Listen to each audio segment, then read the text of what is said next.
Bonjour tout le monde, merci d'être venu. Donc je vais me présenter, je m'appelle Philippe Dessèvres, je suis chef de marché au niveau de la partie analyse de gaz au sein de Sauermann en France. Nous allons tout de suite partager mon écran.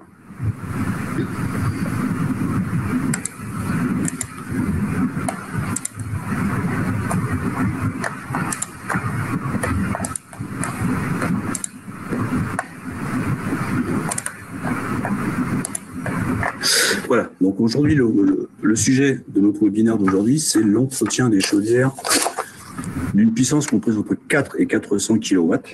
Nous allons parler des mesures obligatoires à réaliser. Je pense que pas mal d'entre vous connaissent déjà cette obligation, ce décret qui est sorti en 2009, mais qui a été modifié, légèrement modifié l'été dernier, en juillet 2020.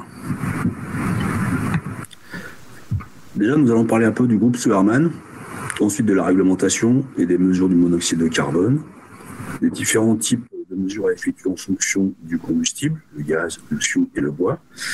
Nous allons aussi parler des valeurs de référence qui concernent le rendement, les polluants et la classe énergétique des chaudières, et comment remplir son attestation d'entretien qui est donc obligatoire. Qui sommes-nous? Sauermann, vous le savez peut-être, est un constructeur de pompes de relevage de condensat. L'usine est située à Chevry-Cossigny, en Seine-et-Marne. Et Sauermann a intégré dans son groupe, il y a à peu près 55 maintenant, la société Kimo, fabricant d'appareils de mesure, dont l'usine est située en Dordogne, à Montpont. Et qu'est-ce que nous faisons? Nous concevons, nous fabriquons, nous étalonnons et nous réparons des appareils de mesure. Nous fabriquons des appareils portables ainsi que des appareils en poste fixe. Nous sommes capables de mesurer la qualité de l'air, la température, l'humidité, la pression, la combustion, le sujet d'aujourd'hui, la vitesse et les débits d'air. L'organisation commerciale de Sauermann est divisée en 3 grandes régions et nous avons une quinzaine de commerciaux itinérants sur la France. Donc, rentrons dans le vif du sujet. Le décret de 4 à 400 kW date de septembre 2009 et a été modifié en juillet 2020. Quelles mesures en fonction du combustible ont été réalisées et la mesure du CO ambiant? Voilà les grands sujets d'aujourd'hui. Donc, l'obligation d'entretenir sa chaudière, comprise entre 4 et 400 kW, existe depuis septembre 2009. Un décret est apparu. Et ce décret a été modifié le 24 juillet 2020 avec une mise en application immédiate. En bas à droite de votre écran, vous voyez un modèle d'attestation d'entretien qui est à remplir à chaque entretien de chaudière. Quelles mesures il va falloir effectuer? Différents paramètres sont à mesurer en fonction du combustible. Le CO2, l'O2, le CO, le monoxyde de carbone, les oxydes d'azote, ce qu'on appelle le NOx, les rendements de vos chaudières, les températures de fumée et aussi mesurer le tirage de son conduit de cheminée. Les combustibles qui sont concernés par ce décret, en fait tous, le fioul, le gaz butane et aussi tout ce qui est chaudière à bois.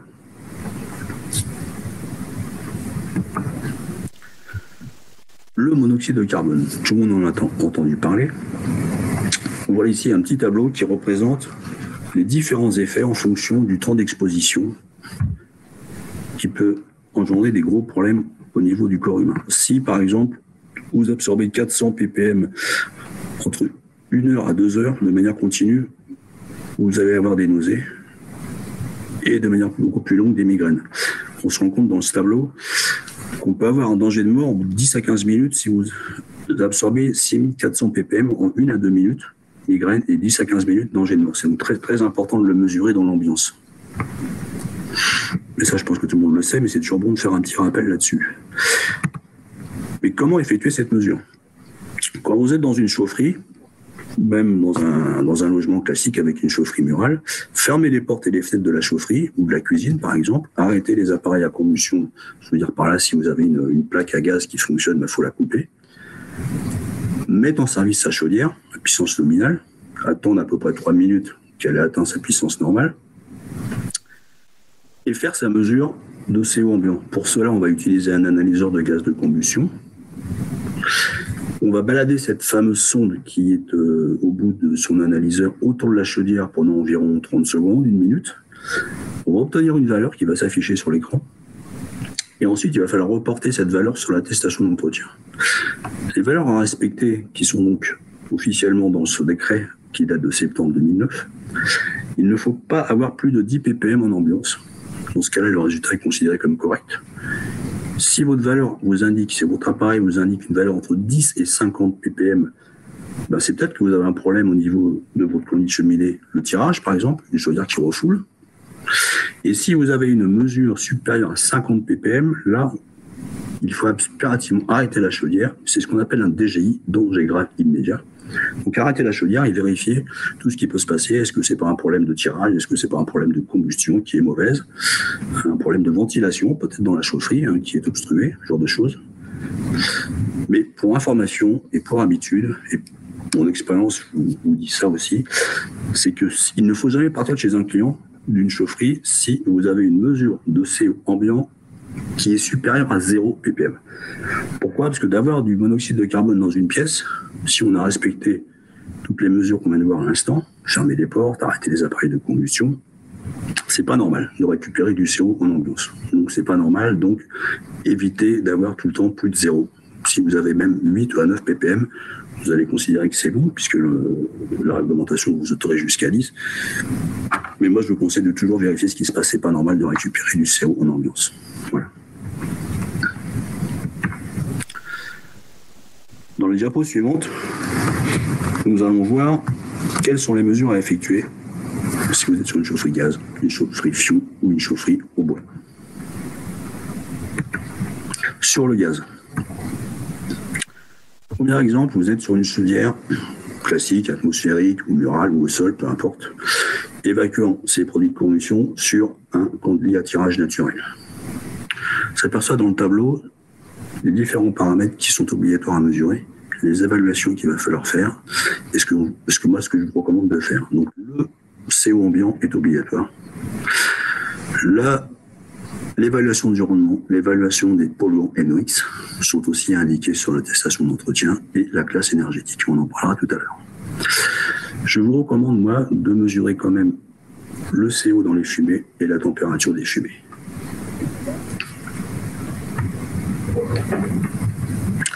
Deuxième cas, toujours une chaudière gaz raccordée sur un conduit ventouse. Là, réglementairement, on vous demande de faire aucune mesure, puisqu'on considère que la ventouse est étanche. Donc même le CO n'a pas besoin d'être mesuré. Par contre, on vous demande quand même d'évaluer le rendement, les NOx et la classe énergétique. Moi, je vous conseille quand même de mesurer le CO ambiant. Certains vont me dire, mais pourquoi mesurer le CO ambiant sur une chaudière ventouse, puisqu'on est étanche? Justement, vérifier l'étanchéité de son conduit ventouse. Ça peut être intéressant de le faire. Et si vous récupérez du CO ambiant dans l'ambiance, c'est que vraiment vous avez un problème et que votre ventouse n'est pas étanche. La mesure du CO2, par exemple, si vous êtes sur une chaudière à condensation, une chaudière à condensation se règle en vérifiant le taux de CO2. Donc ça aussi, je conseille de le faire. Et le CO fumé par la même occasion. Et la température fumée, bien évidemment. Troisième cas d'une chaudière gaz, équipée d'un brûleur soufflé, raccordé sur une ventouse ou sur un conduit à tirage naturel. Mesurer le CO ambiant si vous êtes sur un tirage naturel. Là, par contre, il est obligatoire de mesurer l'oxygène, l'O2, le CO2, la température ambiante et la température fumée. Toutes les mesures qui sont obligatoires, dans les 3 diapos qu'on vient de voir, sont à reporter sur l'attestation d'entretien. On vous demande aussi de faire une évaluation du rendement et une évaluation des polluants, les NOx, et d'indiquer toujours la classe énergétique. Je recommande systématiquement de mesurer le tirage tout de même et le CO dans les fumées.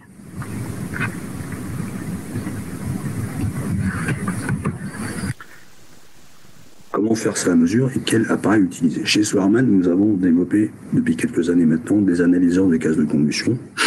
Vous voyez sur cette photo la dernière gamme qui est sortie à peu près maintenant, il y a un peu plus d'un an. On appelle les SICA. Sur cette photo, vous voyez un SICA 120, c'est donc un analyseur de gaz de combustion équipé de 2 cellules, une cellule d'oxygène et une cellule de CO. La cellule de CO permet de faire des mesures sur des relatifs fortes concentrations, puisqu'on est capable de mesurer des valeurs jusqu'à 8000 ppm.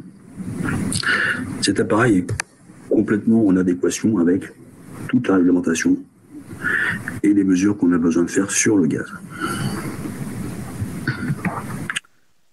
Deuxième cas de figure, le fioul.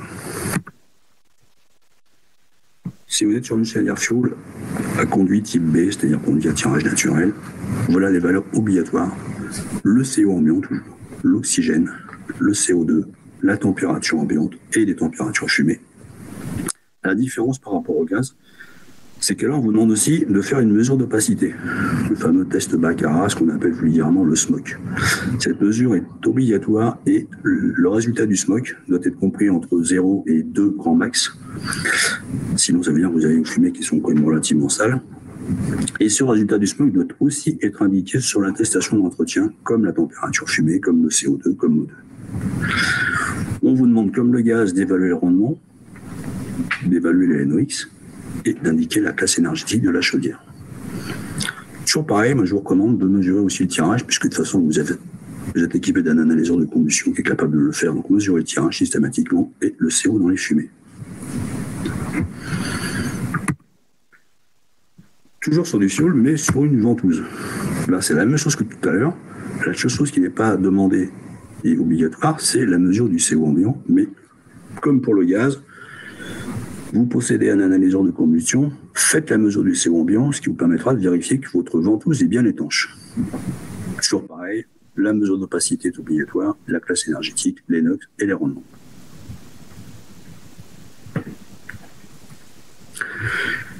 Quel appareil utiliser pour ça? Donc, sur la gauche, en haut à gauche, vous voyez la pompe SMOC. Ça, il faut l'avoir. L'analyseur que je vous conseille d'utiliser, c'est notre Sika 220. La différence entre le 120 qu'on a vu tout à l'heure, c'est au niveau de la dilution du CO. Cet appareil est équipé d'une deuxième pompe qui permet, en cas de forte concentration, de diluer le CO grâce à cette deuxième pompe qui va aspirer de l'air ambiant dans la chaufferie et mélanger cet air ambiant avec le CO venant des fumées, ce qui va permettre de protéger la cellule et de faire des mesures sur des très fortes concentrations. Cet appareil est aussi capable d'être évolutif, c'est-à-dire qu'on peut rajouter dessus différents types de cellules, en plus du O2 et du CO.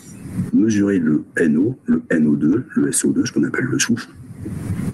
Quel est l'intérêt? C'est qu'aujourd'hui, sur les chaufferies entre 4 et 400 kW, on vous demande simplement de mesurer ce que j'ai vu tout à l'heure, l'O2, le CO2, etc. Mais sur les chaudières supérieures à 400 kW, il est impératif et obligatoire de mesurer le NOx. Donc si vous avez dans votre parc de chaufferie des chaudières supérieures à 400 kW, en plus des 4 à 400 kW, équipez-vous d'un appareil évolutif avec une cellule de NO pour mesurer le NOx. Pour le bois. Qu'on soit sur une chaudière avec un tirage naturel ou sur une ventouse, là c'est toujours le même principe. Un tirage naturel, on vous demande de mesurer le CO ambiant. Sur une ventouse, ce n'est pas nécessaire. Mais on vous demande aussi de mesurer, et obligatoirement, comme pour le fioul, l'O2, le CO2, les températures ambiantes, les températures fumées, d'indiquer l'évaluation du rendement. Là, on ne vous demande pas d'évaluer les NOx, mais d'évaluer les poussières et les COV qu'on appelle les composés organiques volatiles. Et aussi d'évaluer le rendement, les classes énergétiques de la chaudière. Sur le même principe, si vous utilisez un analyseur de gaz de combustion pour mesurer l'O2, le CO2, profitez-en pour mesurer aussi le tirage sur un conduit à tirage naturel et le CO dans vos fumées.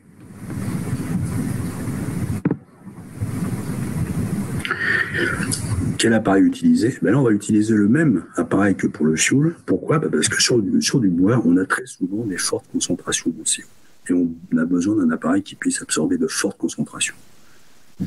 Et toujours, cet appareil est toujours évolutif pour être équipé de 4 cellules si on en a besoin sur les chaudières de plus de 400 kW.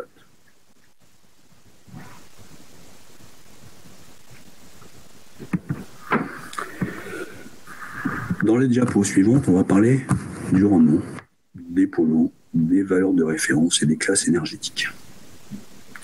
Il faut savoir qu'un analyseur de gaz de combustion est capable, et d'ailleurs le fait automatiquement, est capable de mesurer le rendement de votre chaudière. Sur ce décret qui date donc de septembre 2009, on ne vous demande pas de faire une mesure avec un appareil, mais on vous demande de faire une évaluation des rendements. Aussi bizarre que ça puisse paraître, c'est comme ça. Et de faire une évaluation des polluants, des NOx. On va voir comment il faut faire.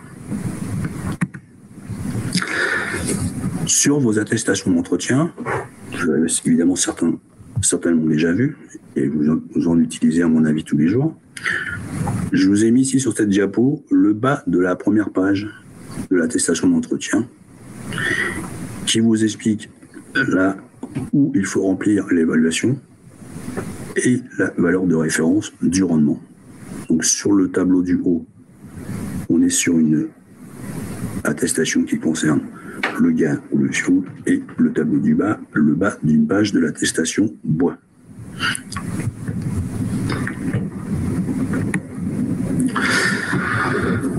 Donc ces valeurs de référence, où est-ce qu'on les trouve? Elles sont officielles, elles existent depuis septembre 2009. Chez Sowerman, nous avons créé pour vous un document que vous pouvez télécharger sur notre site Sowerman, qui existe aussi en forme papier, qui vous permet d'avoir toutes ces informations. Pour le gaz, par exemple, l'évaluation du rendement.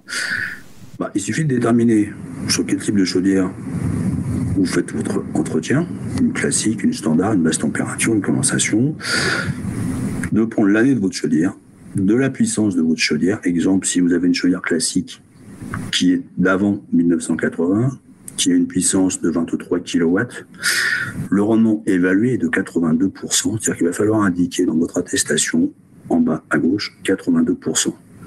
Et indiquer le rendement de référence qui est de 92,5%. Sur le fioul, c'est un peu le même principe. Le type de chaudière, l'année de la chaudière, la puissance de la chaudière et le rendement est juste en face. Sur le bois, et voilà le tableau pour le bois.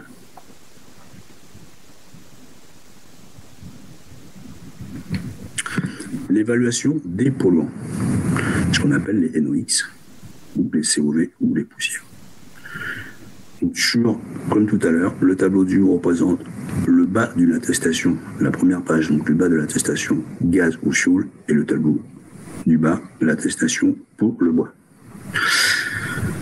Avec les flèches orange, vous voyez là où il faut indiquer, si vous prenez la première flèche en haut à droite, émissions évaluées des NOx de la chaudière. Et pour le bois, émissions évaluées des poussières et émissions évaluées des composés organiques volatiles, ce qu'on appelle donc les COV. Comme pour les polluants, comme pour les rendements, nous avons créé aussi sur ce document l'évaluation des émissions d'oxyde d'azote, les fameux NOx, sur les chaudières gaz. Et bien c'est un peu pareil en fait que pour le rendement, en fonction de votre année de chaudière, du type de chaudière. Vous avez ici les NOx évalués dans la première colonne, et la colonne de droite, les émissions de NOx de référence qui sont donc de 35 à indiquer sur vos attestations. Sur le fioul, c'est le même principe. Les NOx évalués, et sur la partie droite, on voit 90 mg, c'est donc les émissions de NOx de référence indiquées sur vos attestations fioul. Sur le bois, on ne vous demande pas d'évaluer les NOx, mais d'évaluer les poussières et les COV, les composés organiques volatiles. Émissions de poussière, si vous avez une chaudière qui est de 1994, donc 1995, un tirage naturel, il faut donc l'évaluation de 600 mg à indiquer sur vos attestations et 30 mg à la valeur de référence, et des COV 4000 et en valeur de référence 55. On voit bien dans tous ces tableaux que plus on a avancé dans les années, plus les chaudières rejettent de moins en moins de polluants. Et ont des meilleurs rendements, mais ça vous le savez déjà évidemment. Les valeurs de référence, c'est ce qu'on a vu dans les différents tableaux, mais là je vous ai remis une petite diapo qui vous indique les valeurs de référence pour les NOx, pour le gaz c'est 35, pour les combustibles liquides comme le fioul, les NOx c'est 90, pour le bois, donc ce qu'on appelle les combustibles solides, les poussières c'est 30 mg, les COV 10 et les COV pour les bûches c'est 55. En haut, je vous ai remis la petite photo du bas de l'attestation en page 1 pour le gaz, à gauche, et à droite pour les NOx. la classe énergétique. Voilà le gros changement qui a eu lieu en juillet 2020. C'est un décret qui est sorti le 24 juillet 2020, modifiant le décret de 2009 avec une mise en application immédiate. On vous demande maintenant d'indiquer la classe énergétique des chaudières. Comme on va le trouver sur nos frigos, sur nos télévisions, on a tous des classes énergétiques, on connaît tout ça, A, B, C, D, etc. Sur les chaudières qui ont été construites après 2015, les chaudières maintenant sont livrées avec une étiquette collée dessus qui vous indique la classe énergétique. Donc là, c'est pas un souci. Mais pour les chaudières avant 2015, il va falloir la connaître. Évidemment, elle n'est pas indiquée. Donc ça, c'est un tableau qui est sorti dans ce décret, en juillet 2020, qui vous indique que pour les chaudières gaz construites avant 2015, basse température par exemple, donc avant 2005 en basse température, la classe énergétique est D. Après 2005, C. Jusqu'en 2015. La condensation, pareil. Sur les chaudières fuel, basse température, avant 2000, après 2000, voilà. Donc toutes ces classes énergétiques sont à indiquer dans vos attestations d'entretien.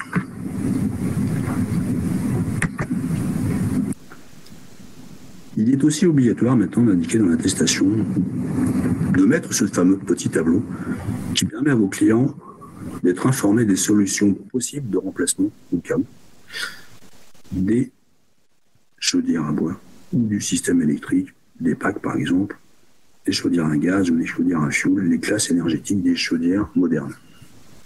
Donc on voit que si on pose une PAC au haut, la classe énergétique sera de A++, voire 3 fois plus. Si vous remplacez une chaudière atmosphérique, je sais pas, une vingtaine d'années par une chaudière à condensation, la classe énergétique sera A.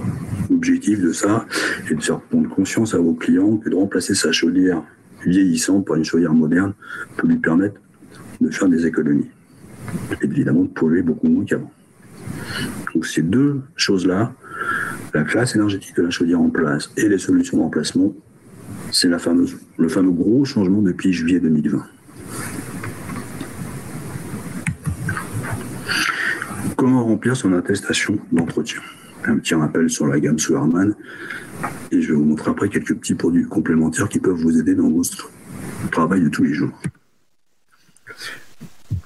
Nos analyseurs Sika sont tous équipés du Bluetooth et on peut avoir la possibilité, avoir la possibilité de créer son attestation. Soit vous la faites de manière manuelle, comme on le faisait avant, il existe des formats papier, mais nous avons développé une application qui est téléchargeable simplement sur Apple Store, par exemple, ou sur Google Play, qui permet de piloter votre analyseur de combustion grâce à votre téléphone, choisir le combustible, démarrer la pompe de l'analyseur, arrêter la pompe de l'analyseur et créer directement l'attestation d'entretien avec son téléphone.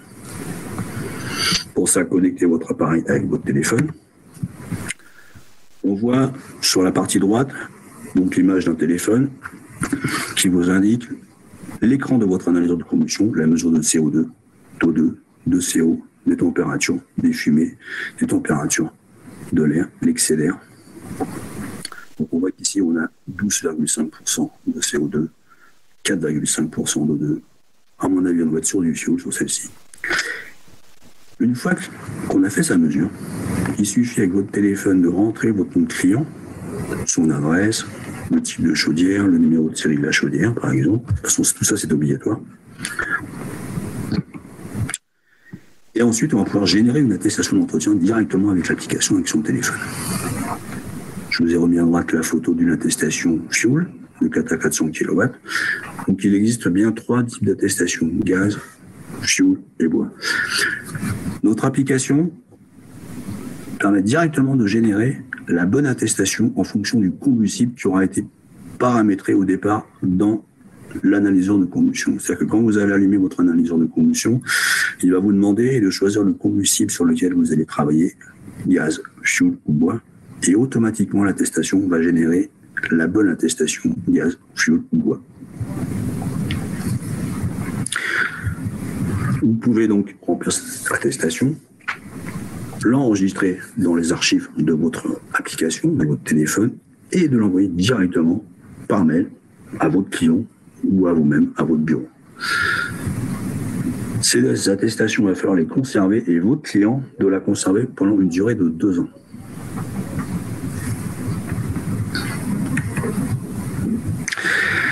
Un rappel sur les 3 analyseurs de combustion. On en a un 4e par contre, mais là on va parler simplement des 3 principaux, le SICA 120, le SICA 220 et le SICA 320. Les 3 analyseurs sont équipés de 2 cellules, oxygène et CO. Le 220 est évolutif jusqu'à 4 cellules, avec la dilution du CO, donc pour le fioul et pour le bois. Le SICA 320, lui aussi a la dilution.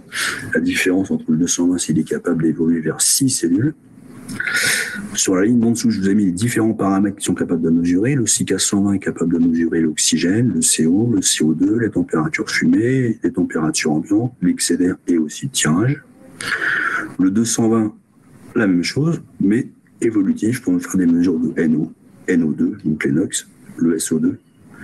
Et le SICA 320, pareil, NO, NO2, SO2 et les CX, HY, ce qu'on appelle les imbolés. Les 3 sont capables de faire le calcul du rendement, et le feront automatiquement, et la mesure du tirage. Quelques produits complémentaires. Il existe aussi une imprimante Bluetooth qui permet d'être raccordée sur l'analyseur de combustion pour imprimer votre ticket. Il existe chez Soarman des détecteurs de fuite de gaz, des micromanomètres, le MP115 qui est capable de mesurer des pressions gaz jusqu'à 500 millibars, le SIPM3 qui est capable de mesurer des pressions gaz jusqu'à peu près 100 millibars, et un détecteur de CO, ce qu'on appelle un EPI, équipement de protection individuelle, qu'il faut avoir évidemment tout le temps avec soi, qui permet de protéger vos techniciens du monoxyde de carbone en ambiance dans les chaufferies.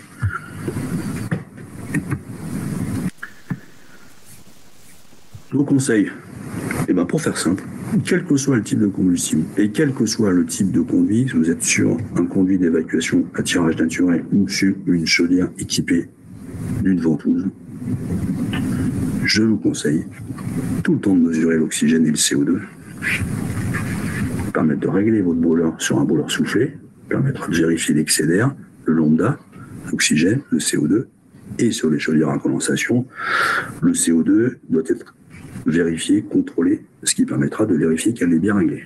Donc, le CO ambiant, même si vous êtes sur une ventouse, je le répète, mesurez systématiquement le CO ambiant, ça prend 30 secondes à faire, faites-le. Les températures de fumée aussi, qui vous permettra aussi, par exemple, sur une chaudière à condensation, de vérifier que vous avez bien des fumées basse température.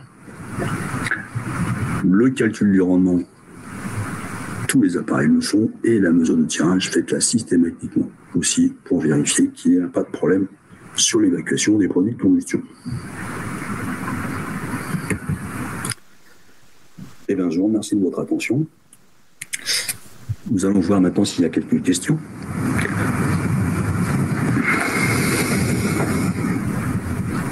Je vois une question. Tu peux baisser un petit peu, parce que moi je suis avec un collègue, je sais, voilà.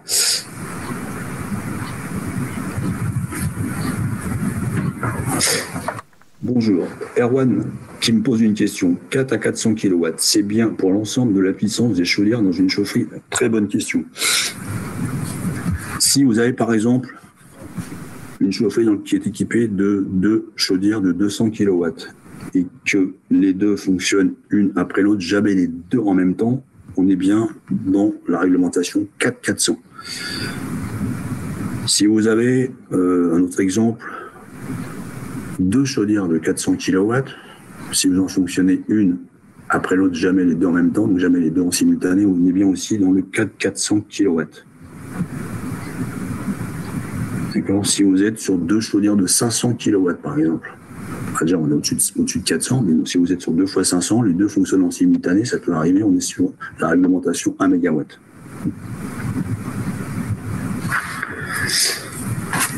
Autre question, comment mesure-t-on les COV, les émissions des poussières? Les COV et les émissions de poussière ne sont dans le décret 4-400 kW, on ne vous demande pas de les mesurer, on vous demande simplement de les évaluer par rapport au tableau que je vous ai donné tout à l'heure.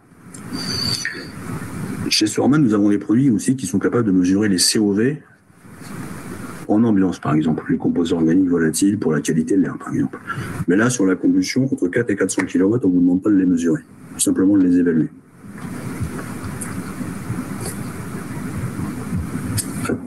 D'autres questions?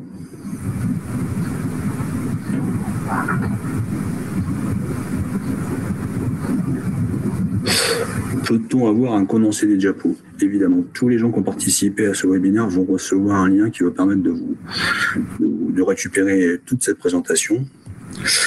Dans les jours qui viennent, nous allons même mettre ce webinaire sur les réseaux sociaux, pardon, sur YouTube. Vous pouvez aussi le trouver après par la suite.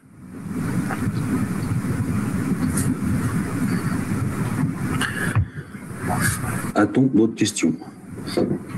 Bonjour, comment les évaluer? Itac qui me pose la question, comment les évaluer? Vous me parlez de quoi là? Parce que là, je ne sais pas. En attendant la bonne question d'Itac, une autre question de Alexis. Une chaudière de 300 kW et une chaudière de 180 kW en cascade. On est donc sur 480 kW. Si les deux fonctionnent tout le temps en même temps, on est au-dessus de 400 kg. Par contre, si vous faites fonctionner simplement votre chaudière de 300 kW et la deuxième en 180 kW, par exemple, on parle d'hiver en appoint, si la 300 kW doit fonctionner toute seule sur une partie de l'année, vous êtes bien entre 4 et 400 kW, donc il faut se référer à cette fameuse décret 4-400 kW.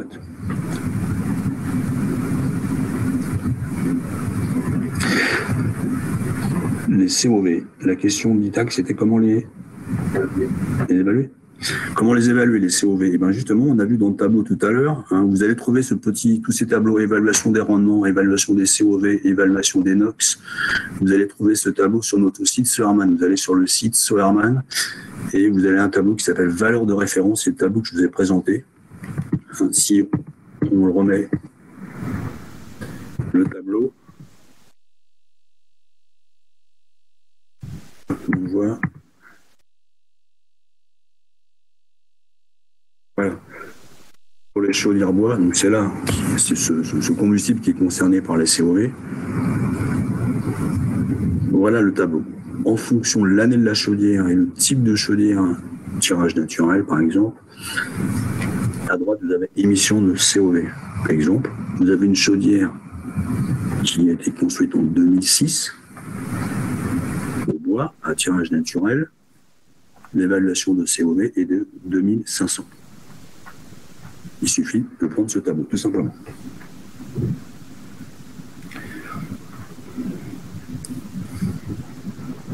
Une autre question.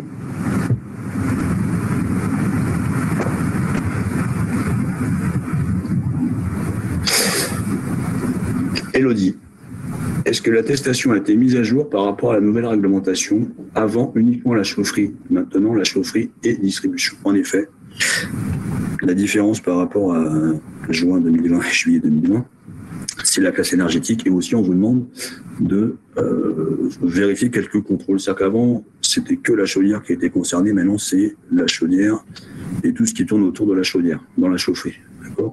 Nous sommes en train de tout remettre à jour au niveau de l'attestation d'entretien, au niveau de notre application. Dans les 2-3 mois qui vont arriver, tout sera remis à jour dans la nouvelle attestation. Voilà. On a été un peu pris de court aussi comme tout le monde, puisque cette nouvelle réglementation, cette modification de décret est sortie le 24 juillet, mise en application le 25 juillet 2020, donc dès le lendemain. Comme tout le monde, on a été un peu pris de court. Redévelopper une application, ça ne se fait pas en 5 minutes, donc il a fallu qu'on retravaille dessus. Nous sommes en train de la finaliser et elle sera remise à jour dans les quelques semaines qui vont arriver. Voilà. Super bonne question. Sébastien, comment vous prenez la température des fumées sur une chaudière à condensation quand il n'y a pas de prise de mesure sur les fumées?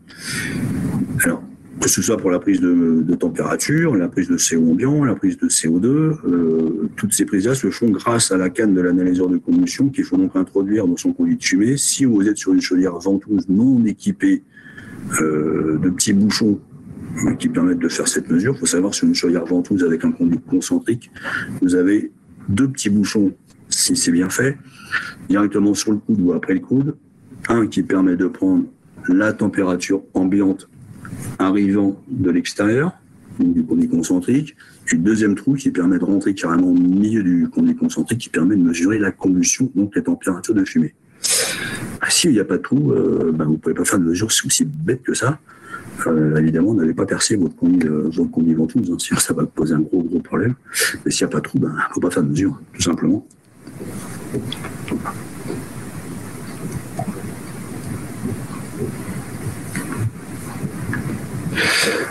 Alors, s'il y a d'autres questions.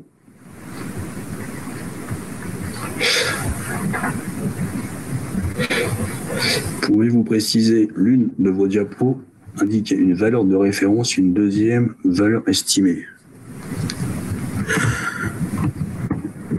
On va prendre ça par exemple.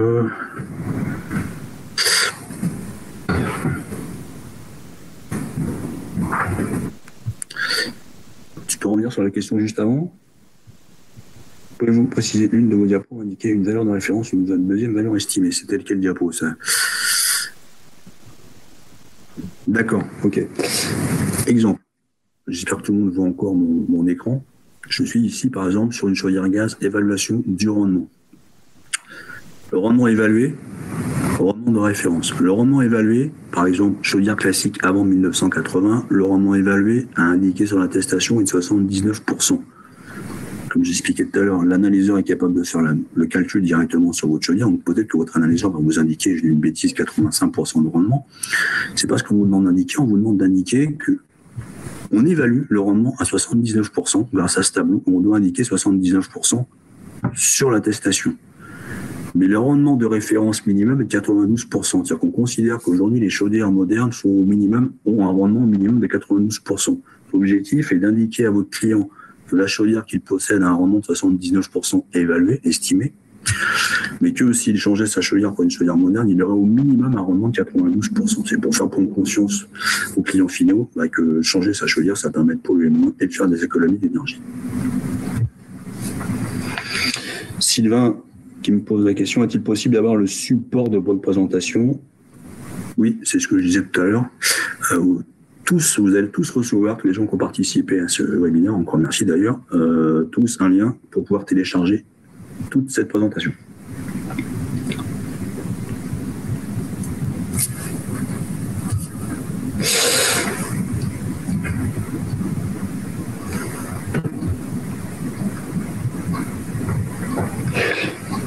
Erwan, j'ai eu le même cas, j'ai dû démonter la sonde de fumée pour analyse de combustion, chaudière ventouse.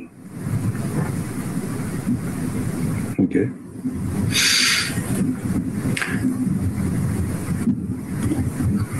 C'est pas une question, c'est une affirmation. A-t-on d'autres questions?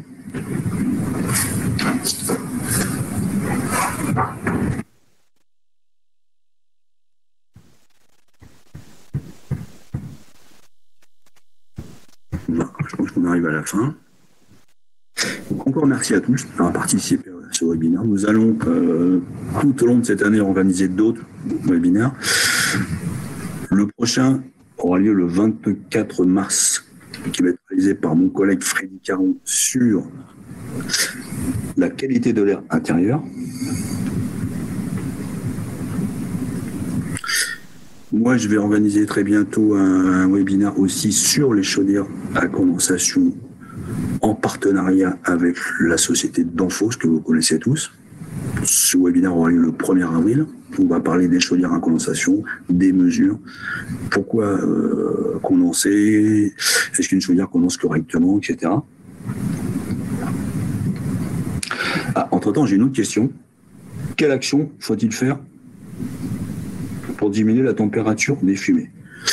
Un réglage de combustion s'effectue, que ce soit sur du gaz ou sur du fioul, sur le débit du combustible arrivant. Donc le gaz, on va jouer sur la pression gaz qui va donc faire modifier le débit. Sur du fioul, on va jouer sur la pression de la pompe fioul, sur le brûleur, qui va permettre de modifier la pression, donc le débit de pulvérisation du fioul, et évidemment sur tout ce qui est excès d'air.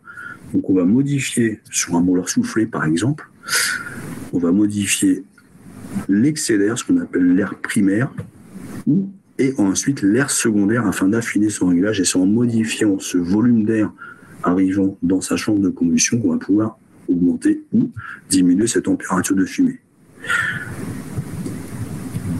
Je rappelle, une combustion, c'est un mélange de combustible, du gaz, du fioul, du bois, peu importe, et de l'air comburant. Et pour avoir une bonne combustion, il faut avoir une bonne pression de gaz, une bonne pression de fumée, un bon débit et un bon taux d'oxygène arrivant dans sa chambre de combustion pour avoir une bonne combustion qui permettra d'avoir un bon taux de CO2, un bon rendement, des températures de fumée correctes, etc. Eh bien, je vous remercie à tous. Et puis à la prochaine. Merci encore de votre implication et de votre participation. Merci.